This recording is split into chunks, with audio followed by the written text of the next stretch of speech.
mendidik itu bukan mendadak. Sering orang tua tuh salah kaprah ya. Ketika memasukkan anak ke pesantren itu kan banyak orang tua tuh takut, khawatir nanti anak saya dibully. Di zaman yang sekarang semua serba AI, anak-anak remaja banyak yang antisosial, nggak bisa mengelola manusia lain. Di angkatan saya itu ada Kapolres sampai 3 orang, ada yang jadi gubernur gitu kan. Ya karena itu udah terbiasa handling konflik, bagaimana interaksi dengan orang dari multikultur gitu ya. Dia bisa masuknya itu canggih caranya gitu ya. Udah biasa handle konflik antar angkatan, antar kelas sama adik kelas, cincai itu. Remaja sekarang terdistraksi gadget semua, kecanduan gadget semua, bahkan sambil tidur sambil menggigaunya ya, itu sambil gini-gini atau sambil joget-joget gitu.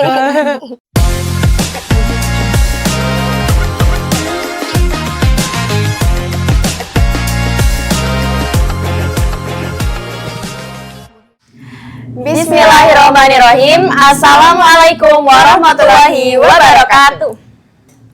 Halo Sobat Asalam, welcome back in Podcast Salam, podcastnya Santri Asalam. Ngobrol seru, nambah ilmu. Kembali lagi bersama saya Novelina dan saya Sabrina Aulia. Episode kali ini spesial banget ya, Sister. Ya, mungkin karena hari ini bertepatan dengan Hari Pendidikan Nasional. Hari di mana kita diingatkan kembali bahwa pendidikan bukan hanya tentang prestasi, tapi juga tentang membentuk karakter, kemandirian, dan masa depan generasi. Pas banget nih Sobat Asalam, di tengah-tengah kita ada 2 narasumber dari 2 generasi berbeda.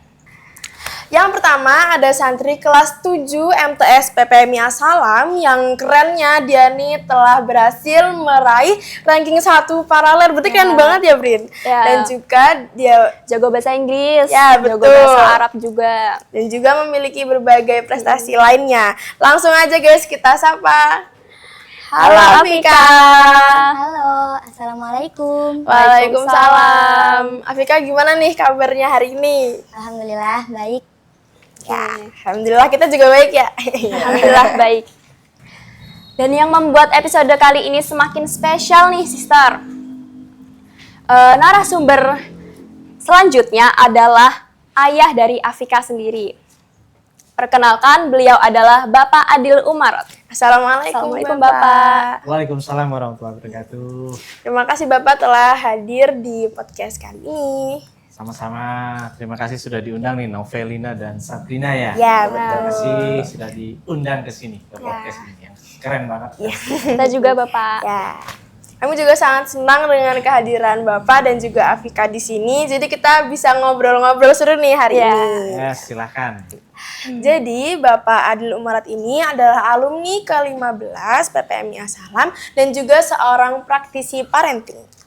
Wah, karena kita akan melihat bagaimana pendidikan di Asalam yang dialami sama 2 generasi nih. Seorang ayah yang dulunya pernah menjadi santri dan juga hari ini Ananda juga menempuh pendidikan di PPMI Asalam. Nah, betul banget. Langsung aja guys, kita mulai obrolannya ya. Bapak kan betul angkatan ke-15. Betul. Berarti kalau angkatan ke-15, kita kan angkatan aku 40, kamu berapa, Brin? 40 ya, Saya Pak? 42, Bapak. 42. Afika berapa? 44. 44. Berarti kalau alumni angkatan ke-15 itu masuknya tahun berapa, Pak? Kalau tidak salah 96. 96. Berarti udah cukup lama ya, Brin? Lama. Sudah tua. Ya. Nah, sekian lama nih Bapak menjadi seorang alumni, bagaimana Bapak menilai perkembangan pendidikan di Asalam yang ada sekarang gitu? Ya. Kalau yang saya lihat ada peningkatan yang signifikan ya dibandingkan angkatan saya dulu. Terutama mungkin dari 3 aspek lah paling tidak. Pertama dari aspek infrastruktur itu kelihatan sangat jelas gitu ya. Bangunan-bangunan bertambah, kemudian lebih bagus. Sekarang kabarnya semua ruangan ini ber-AC ya. Alhamdulillah. Sampai kamar Enak ya asrama. kalian ya. Zaman saya dulu tidak ada AC. Kemudian ada kolam renang internasional juga ya. Ya, betul. Itu sesuatu yang luar biasa menurut saya. Bentuk dari keseriusan manajemen untuk membenahi menyediakan fasilitas yang oke. Itu dari aspek infrastruktur. Kemudian dari aspek SDM itu yang saya lihat komposisi dari ustadz dan ustazah yang senior maupun yang junior itu menurut takaran saya itu cukup bagus gitu ya. Saya komparasi juga dengan pesantren lain, sekolah lain gitu. Itu justru kalau guru-gurunya itu terlalu dominan yang muda-muda, selalu yang muda-muda gitu ya, itu biasanya stabilitas emosinya tidak bagus. Itu akan terpengaruh juga nanti kepada siswa-siswinya, santriwan, santriwatinya. Nah, di As-Salam ini komposisi guru senior sama junior gitu ya, mana yang gaspol, mana yang ngerem gitu ya, mana yang memberikan petuah-petuah bijak untuk mengingatkan hal-hal fundamental, itu ada peran-perannya masing-masing dan komposisinya pas menurut saya. Itu dari hal yang kedua, aspek kedua. Yang ketiga mungkin dari sisi kurikulum ya. Saya melihat varian kegiatannya justru semakin banyak dibandingkan angkatan saya dulu gitu ya, dan sudah sangat mengakomodir minat bakat dari santriwan santriwati yang semakin kesini tuh makin beda-beda, makin unik-unik gitu ya, talent-talent yang ada gitu, dan itu diakomodir di As-Salam. Nah, mungkin dari 3 aspek itu mungkin saya melihat perkembangannya sangat signifikan di As-Salam dibandingkan angkatan saya dulu yang mungkin masih sederhana gitu ya. Apalagi kalau misalnya infrastruktur dapur, nah, itu dulu dapurnya mungkin lauknya dulu masih sederhana, kalau sekarang insya Allah MBG aja lewat. Oh iya, betul. Insya Allah. Berarti bisa kita lihat ya pemirsa, teman-teman semua, bahwa dalam 2 dekade dari tahun 96 sampai 2026 ini tuh perkembangan pembangunan di As-Salam tuh sangat signifikan, bukan dari infrastruktur aja, tapi juga dari SDM-nya, terus kurikulum juga. Ya, oke. Nah, Bapak kan kalau jadi santri tuh kayak gak mungkin gak sih gak punya hal berkesan yang gak pernah yang gak bakal dilupain gitu. Kalau kita boleh tahu hal berkesan, yang paling berkesan yang selama di PPM As-Salam yang Bapak alami, mungkin boleh di-sharing. Yang paling berkesan ya mungkin ada beberapa yang penting ya. Yang paling berkesan itu ya, saya cuma diantar oleh ayah saya, ditemani 2 hari. Saya rumahnya di Riau dulu. Jadi dari Riau ke Jakarta, lalu ke Solo, ditemani 2 hari, lalu sudah ditinggal aja begitu. Jadi ngurus diri sendiri tuh, mulai dari beli kasur, beli ember, beli macam-macam perlengkapan kamar, ya udah terpaksa sendiri gitu ya. Dan karena orang tua jauh, ya udah akhirnya ngurus diri sendiri lah. Itu yang mungkin yang paling berkesan ya. Di saat santri lain mungkin dikunjungi oleh orang tuanya setiap minggu, nah itu saya tidak pernah dikunjungi, kira-kira begitu. Nah, memanage perasaan, pikiran supaya tetap tenang, tetap bisa fokus belajar di saat orang lain selalu dikunjungi orang tuanya. Nah, kalau dulu tuh orang tua boleh masuk ke kamar-kamar. Kalau sekarang nggak boleh kan? Nggak boleh, nah, cuma boleh di lapangan barat aja. Alhamdulillah itu. Itu akan membantu orang-orang yang tidak selalu dikunjungi setiap hari, itu menimbulkan kecemburuan sosial tuh. Nah, itu bagus tuh. Aturan mainnya bagus menurut saya gitu ya. Itu mungkin yang paling berkesan itu. Dan yang kedua, dengan masuk ke As-Salam itu saya jadi belajar keterampilan bertahan hidup, kira-kira begitu. Dulunya nggak pernah nyuci, sekarang terpaksa harus nyuci dan nyari tahu sabun cuci yang paling effortless untuk nyuci itu yang mana mereknya. Nah, itu sampai ketemu itu. Bahkan kemandirian itu sampai saya bisa bikin ATM di bank swasta sendiri, bermodalkan kartu santriwan, gitu ya. As-Salam itu ternyata bisa. Gitu. Nah, iseng-iseng coba ternyata bisa waktu itu. Nah, itu pengalaman-pengalaman tentang bagaimana bisa bertahan hidup sendiri walaupun tidak dikunjungi orang tua yang jauh. Hidup mandiri itu 2 poin kunci. Atau satu lagi, bertemu dengan teman yang multikultur, yang multi etnis. Ya. Nah, itu menurut saya tuh sesuatu yang harganya mahal, dan pengalaman-pengalaman interaksi dengan multi etnis itu terbawa sampai di kuliah, di pekerjaan itu sangat membantu. Kita bisa interaksi sama siapa saja, bisa mudah adaptasi karena itu. Mungkin 3 itu yang paling berkesan. Oke. Oke, sekarang kita gantian ke Afika. Dulu sebelum masuk Asalam, itu dapat motivasi buat ke Asalam itu karena diri sendiri atau dari orang tua nih, disuruh dari orang tua? Sebenarnya dikasih beberapa pilihan, salah satunya Asalam, dan sebenarnya aku sendiri yang milih untuk masuk ke Asalam, tapi alhamdulillahnya orang tua juga support. Berarti alhamdulillahnya orang tuanya support ya, maksudnya kayak full mod gitu, pasti supportnya. Boleh di-spill nggak ke kita motivasi dari ayah dan ibu itu apa aja? Kalau bentuknya macam-macam, mulai dari diajak survei, lalu dibandingkan dari beberapa aspek dengan pesantren lainnya. Terus juga di briefing, istilahnya dikasih pengertian, mungkin dikasih beberapa tips and trick dari pengalaman-pengalaman mereka. Dan istilahnya diceritain lah pengalaman di Asalam itu kayak gimana biar nggak terlalu shock gitu. Sama beberapa nasihat sih. Boleh nggak dikasih tahu nih ke teman-teman yang di rumah nih? Satu kalimat deh yang paling diingat gitu. Oke. Just be yourself, percaya diri, ambisius boleh tapi jangan memaksakan diri. Oh, Keren banget ya, keren banget. Afika, gimana pendidikan di Asalam bisa membantu kamu buat meraih pencapaian-pencapaian tadi? Pertama, sebenarnya ranking paralel itu salah satu wishlist aku juga, jadi usahakan. Tapi alhamdulillahnya sistem di Asalam, teman-temannya tuh support banget, mendukung banget, mulai dari teman-teman, orang tua juga walaupun jauh tapi tetap ngirim motivasi, difasilitasi buku dan media belajar lainnya. Terus juga jadwal dan kegiatan-kegiatan dari Asalam yang mensupport kegiatan pembelajaran aku, kayak belajar malam, bisa belajar bareng teman-teman, terutama juga kegiatan-kegiatan bahasa yang mengasah kepercayaan diri dan skill kebahasaan aku. Kamu kan termasuknya ya pinter dan jago di bahasa asing, bahasa Inggris dan juga bahasa Arab. Kira-kira dari semua kegiatan bahasa yang ada di Asalam, kegiatan apa yang paling nge-improve skill kamu dalam berbahasa asing?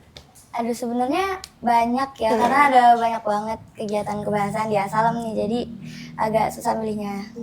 Mulai dari Tajwidul Mufradat kalau pagi, terus Halaqah Lughah, terus juga kalau minggu ada Muhadasah.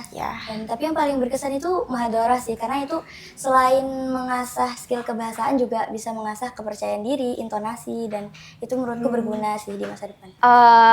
Aku lanjut nih. Pernah nggak sih ngerasa homesick gitu? Pernah dong. Semuanya pasti pernah Ya, guys aku kalau kan sering ya. Gimana caranya kamu ngatasin perasaan itu, perasaan homesick? Kalau lagi homesick, lagi sedih gitu, biasanya aku fokus ke solusi. Gimana caranya biar nggak berlarut-larut dalam kesedihan.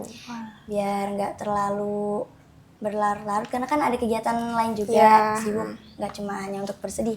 Jadi biasanya aku coba untuk cari suasana atau kegiatan baru yang mungkin bisa menghibur aku atau membuat aku tenang. Biasanya kayak baca buku, ngobrol sama teman, sharing-sharing, jajan juga bisa, atau betul. Jajan bener. Naikin mood banget ya kalau jajan tuh. Kalau capek juga kadang tidur, tapi aku paling suka sharing-sharing sama temen sih, tukar cerita, karena itu bikin aku nggak ngerasa sendirian gitu. Jadi kan relate. Kamu juga gitu nggak, Bin, kalau homesick? Ya, kadang-kadang sih. Pasti semua orang tuh yang mau. Saya nggak ditanya. Emang Kalau dulu saya ada kalau homesick ya? Kalau homesick orang tuanya jauh.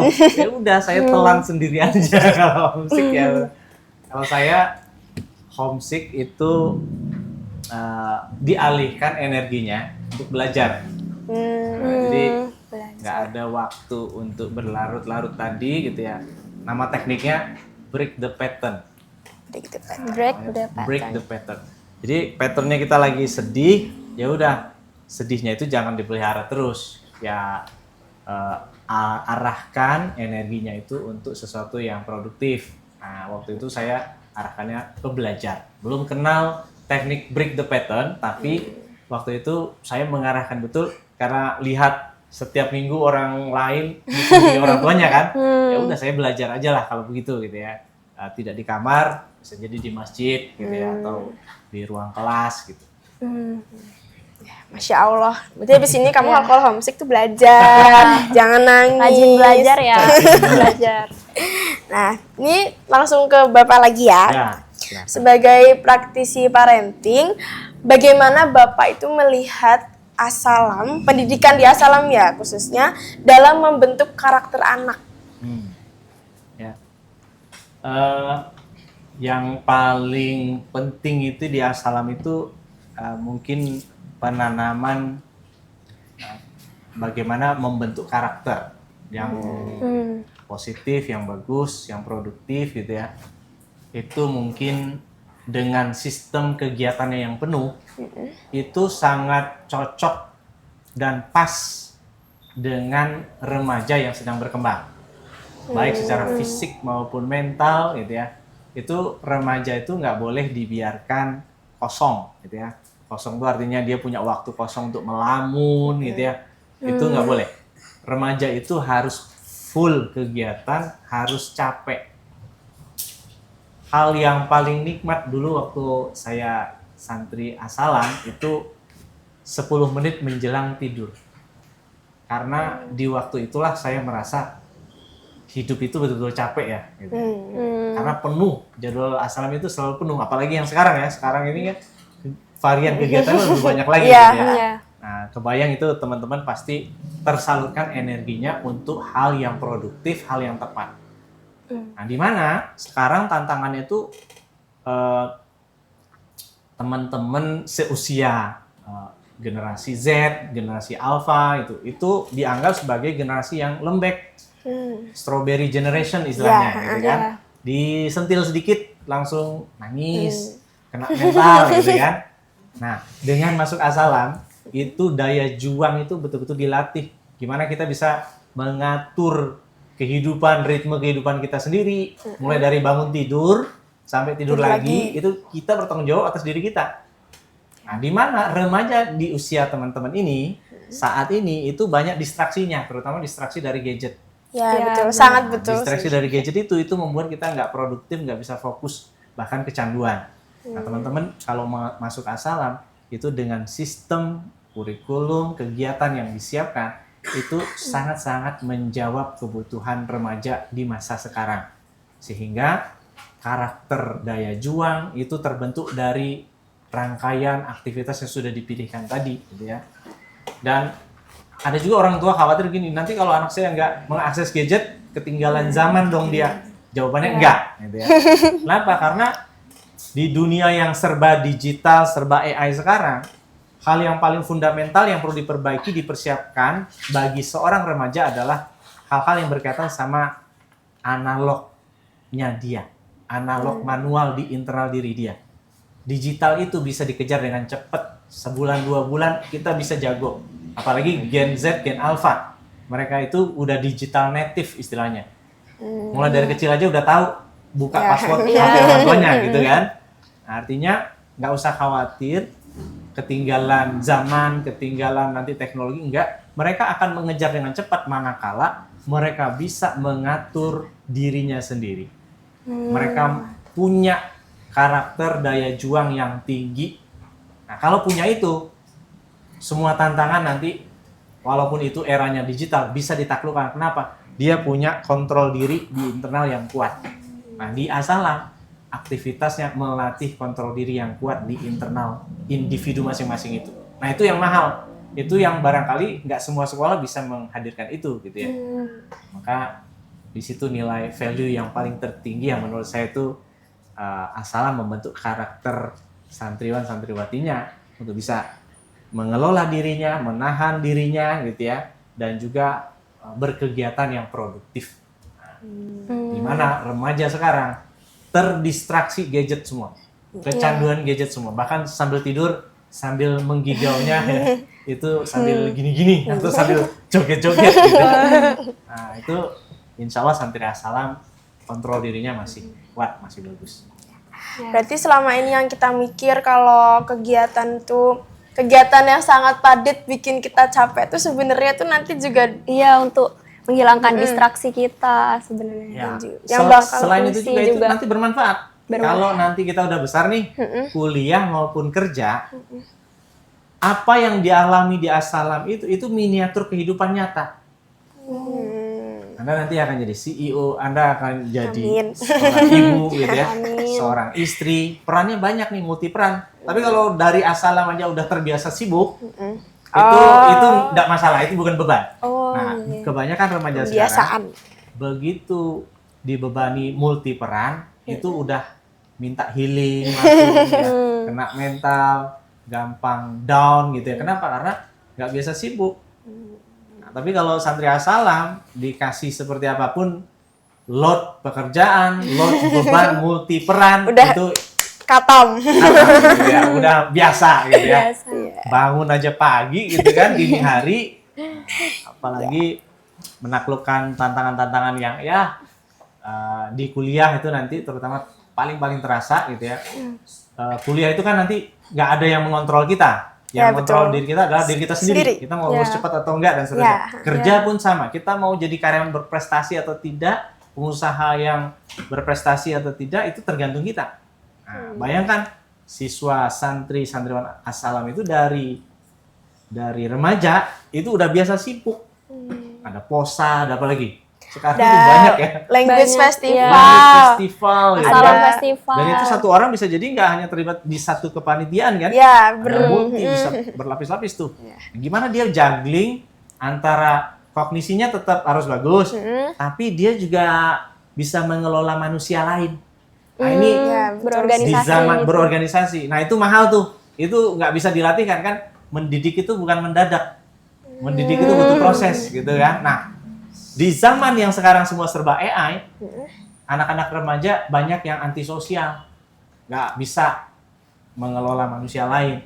Nah teman-teman di As-Salam kerjaannya kepanitiaan kan? Iya betul. Banyak kepanitiaan itu menghandle konflik, menghandle orang yang ngambek gitu ya, menghandle antar angkatan kok ada clash-nya. Iya betul. Itu Betul pengalaman banget yang sih mahal itu. itu pengalaman yang mahal, kepake nanti saat kuliah, saat kerja itu betul-betul terasa.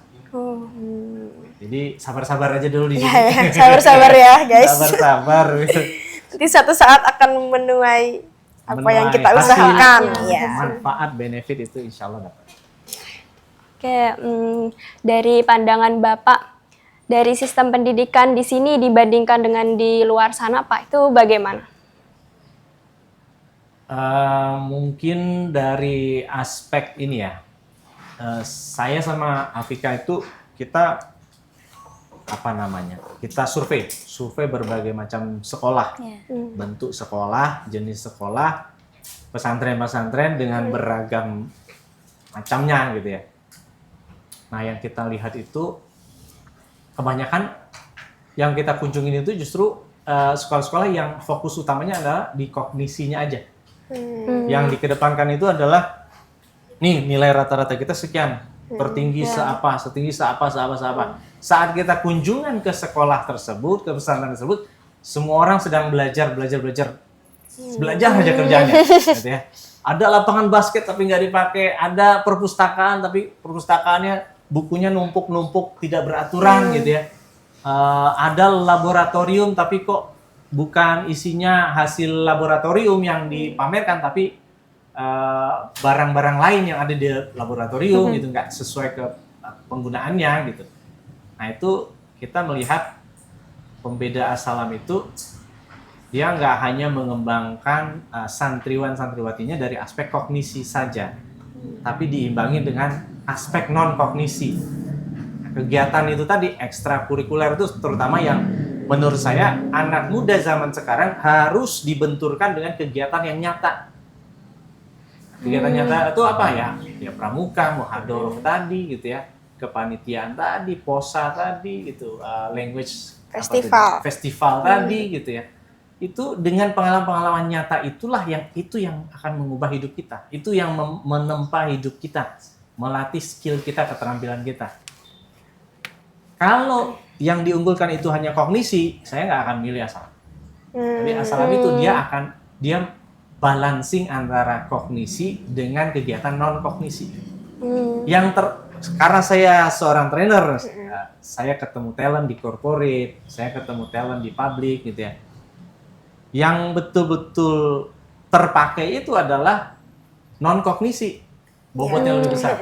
Kognisi itu apa? Kognisi itu nilai rapor itu hanya akan mengantarkan Anda lolos ke seleksi administrasi awal.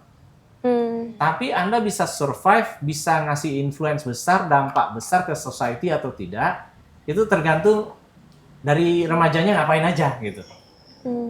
Jadi saya seneng tuh kalau di angkatan saya itu ada Kapolres, kalau nggak salah Kapolres sampai 3 orang gitu. Di kontennya Asalam itu. Wah, ini dulu. Nah, kenapa kok dia bisa masuk ke level itu, ada yang jadi gubernur gitu kan? Ya karena itu udah terbiasa handling konflik, bagaimana interaksi dengan orang dari multikultur gitu ya. Dia bisa masuknya itu canggih caranya gitu ya. Jago gitu ya. Jago gitu ya. Kenapa? Udah biasa handle konflik antar angkatan, antar kakak kelas sama adik kelas. Cincai itu. Gitu. Nah itu pengalaman-pengalaman itu justru mahal. Pengalaman itu terpakai untuk hidup, keterampilan yang terpakai untuk hidup. Itu mungkin yang saya bisa memproyeksikan, itu jadi pembeda yang signifikan. Kenapa saya memilih Asalam tuh sama Afika waktu itu, kita diskusi gitu ya. Kalau hanya ngejar angka-angka rata-rata nilai ujian akhir nasional dan seterusnya, nggak kepake untuk hidup. Ya, itu sih, betul. penting, tapi itu bukan yang terpenting. Maka itu harus balance tuh. Iya, kognisi harus kita kejar. Itu bagian dari salah satu part challenge kehidupan yang harus kita taklukkan. Tapi itu bukan segalanya. Jangan lupa anak muda ini harus difasilitasi minat bakatnya, gitu ya. Itu perlu difasilitasi, itu dikembangkan dari awal.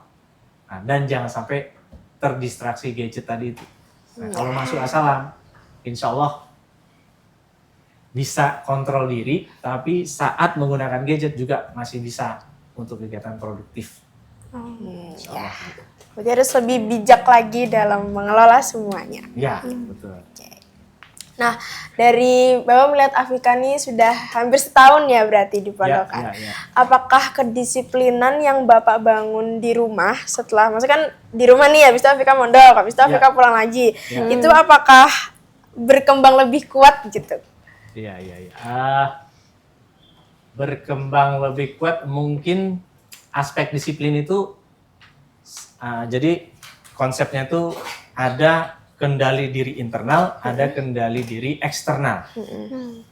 Nah, yang kita bangun pada diri Afika adalah kendali diri internal yang kuat. Namanya internal locus of control. Dibandingkan lawannya adalah external locus of control. External locus of control itu dia termotivasi kalau ada hadiahnya, kalau dibayar uangnya segini, dapat benefit apa. Nah, iming-imingnya apa, baru saya termotivasi. Nah, itu ya. Tapi kalau Afika dan anak-anak saya yang lain di keluarga kita, fokusnya adalah membangun locus of control yang internal. Dia menemukan sendiri motivasinya untuk mencapai target-target ambisi apapun yang dia punya, dia harus bangun dari internal, motivasi internal dia. Nah, kalau itu dibangun, maka disiplin itu akan datang dari kesadaran internal diri dia sendiri. Nah, jadi kita nggak perlu kayak baweling gitu, gimana kita micromanage gitu, enggak. Yang penting kamu enjoy, nikmati proses belajar di Asalam. Ya. Kamu punya target apa, boleh capai itu, tapi jangan terlalu ngoyo gitu ya, nggak usah. Nanti kalau gagal itu akan sakit berdampak hati, juga sakit hati kan. Ya, pokoknya punya target boleh, ambisius boleh, tapi jalankan seoptimal mungkin. Berikan ikhtiar terbaik. Ya, kalau hasilnya belum ketemu yang sesuai keinginan, ya berusaha keras lagi aja gitu ya, belajar dari pengalaman itu. Nah, jadi yang kita perkuat internal locus of control-nya dia. Disiplin itu disiplin dari internal diri dia aja. Kita dari kecil gitu ya, kita nggak melatihkan untuk harus disiplin, harus ini, harus itu, enggak ya. Yang kita latihkan adalah dia punya internal locus of control, kendali diri internal. Nah, sehingga motivasi pun strong why-nya, dia mau mencapai apa itu datang dari diri dia. imajinasi liarnya dia apa, ya udah kita motivasi, kakak mau apa, kita fasilitasi, kita dukung, kita support. Tapi kalau itu tidak tercapai, nggak boleh kecewa berat, kecewa lama, itu nggak boleh. Ambil itu sebagai lesson learn. Apa yang bisa dipelajari dari, apa hikmahnya dari kegagalan itu, misalnya gitu ya. Nah, jadi kedisiplinannya, sebenarnya kita nggak betul-betul memperhatikan harus ini, harus itu, micromanage gitu ya. Udah sholat belum, udah ini belum.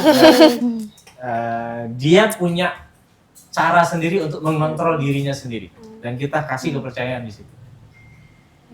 Alhamdulillah. Berarti justru dengan apa ya, membangun kontrol diri itu nanti biar anaknya tuh udah tertata Inisiatif. gitu ya. Inisiatif ya, inisiatif. Pilot sendiri, punya inisiatif sendiri gitu ya. Dia mau apa, butuh apa, ya dia list sendiri. Aku butuh ini, butuh ini, butuh ini. Oke, kita orang tua tinggal kerja keras aja kan. Iya. Ya. Kita support terbaik untuk anak kita. Oke. Ke Mbak Afika lagi ya. Ya. Dari selama ini di Asalam, udah dapat banyak pengalaman lah ya, dari Ya. kegiatan kamar, kegiatan sekolah juga. Pesan penting apa yang kamu dapetin, kayak manfaatnya gitu, yang kerasa banget? Yang kerasa banget.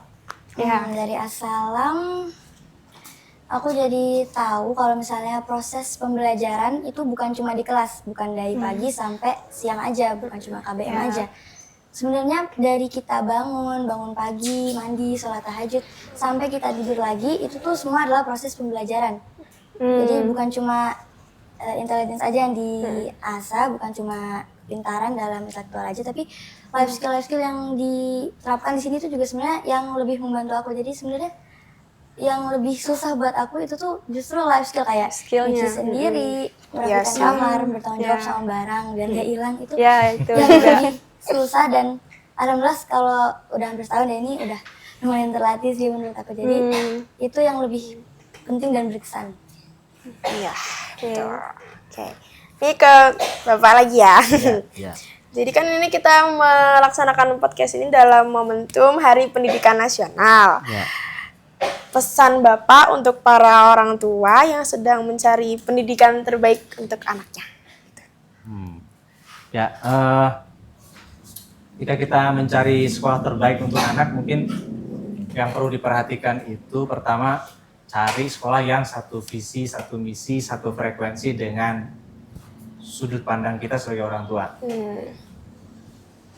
Kalau tidak satu visi, satu misi, satu frekuensi, ciri-cirinya adalah akan banyak komplain, akan banyak berantemnya sama ustadz-ustazahnya, sama bidan pondok gitu ya.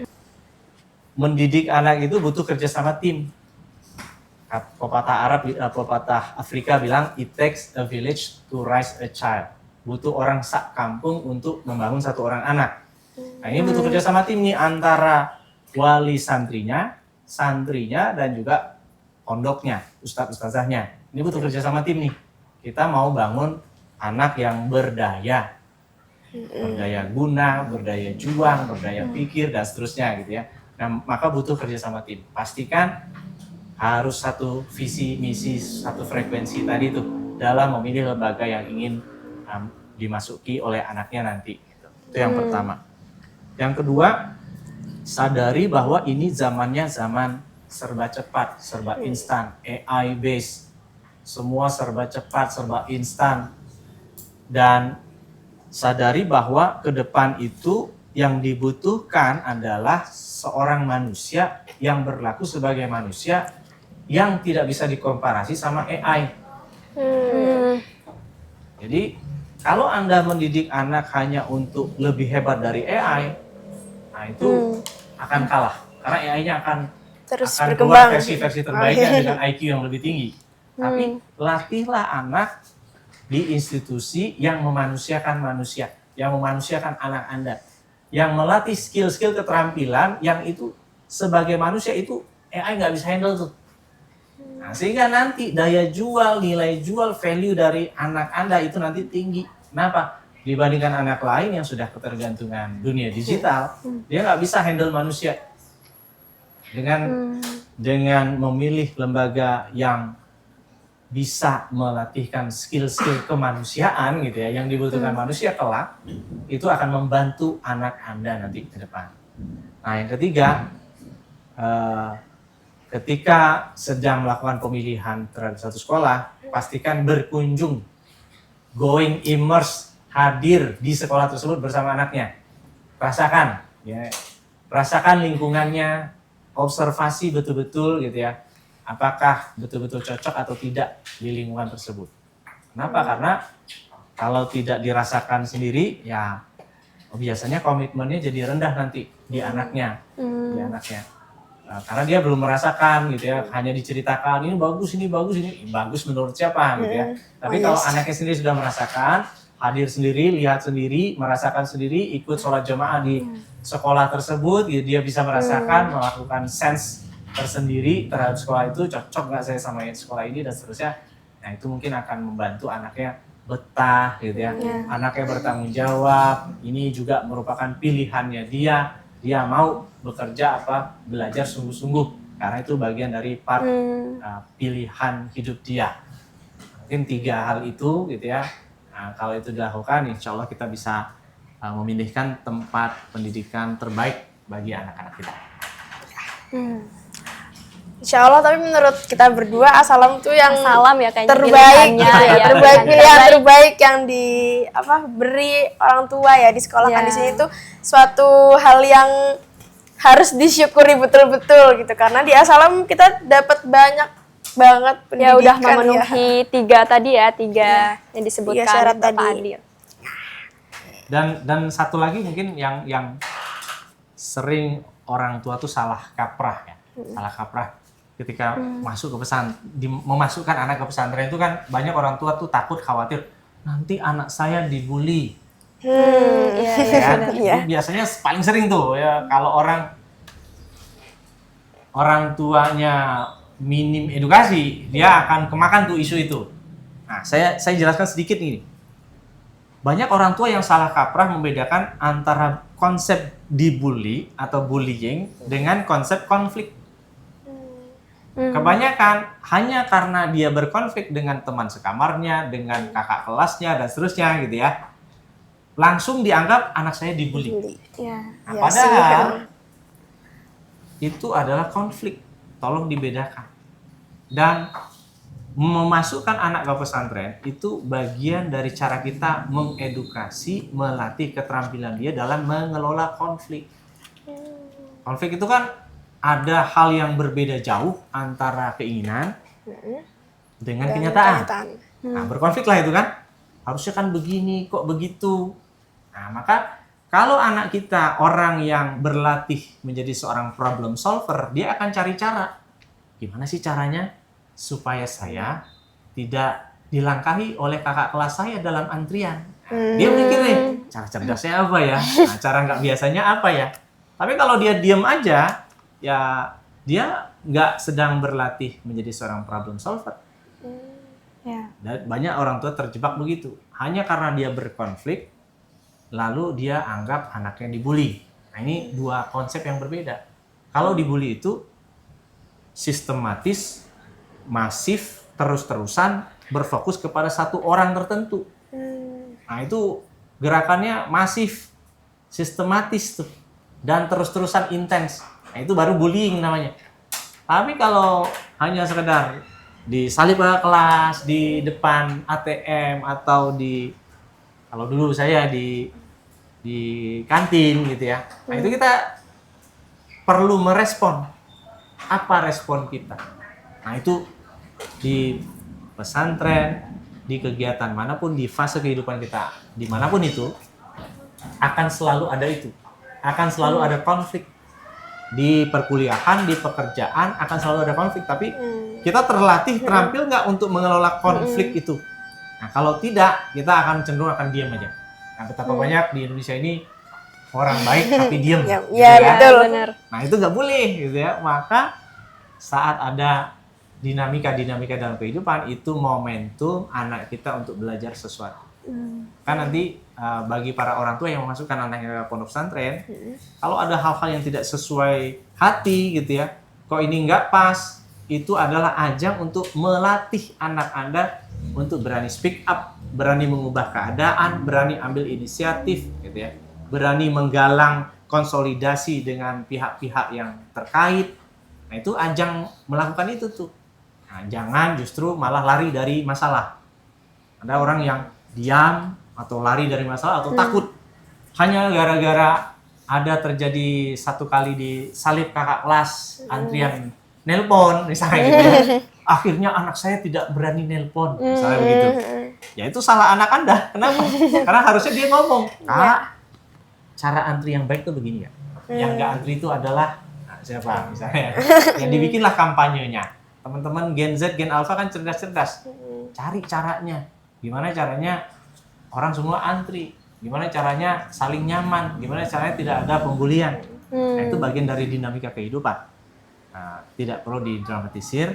Justru dari situ kalau kita bisa belajar dari kejadian-kejadian yang ada di sekolah, di pondok gitu ya, itu akan terpakai sampai kapanpun, sampai kuliah, sampai kerja. Baru terasa dampaknya. Nah, sebelum kita tutup nih, kita mau minta tolong buat masing-masing narasumber dari Bapak dan juga Afika buat sebutin 3 kata untuk Assalam.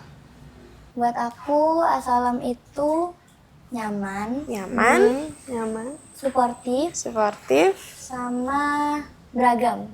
beragam. Nyaman, suportif, beragam. Ya. Dari Bapak? Kalau dari saya mandiri, multi perspektif, Ya. yang ketiga matang. Matang. Oke. Jadi itu ya guys. Terima kasih kepada Bapak dan juga Afika yang telah berkenan untuk hadir di podcast Assalam pada hari ini. Obrolan hari ini mengajarkan bahwa pendidikan yang baik itu tidak hanya stay atau tinggal di satu generasi, tapi juga bisa berkelanjutan di generasi-generasi berikutnya. Dan Assalam juga adalah salah satu tempat di mana pendidikan yang baik itu lahir, tumbuh, berkembang, dan bisa melahirkan generasi berikutnya yang mandiri, multi perspektif, dan juga matang. Dari alumni sampai anak mereka hingga insya Allah di masa depan nanti.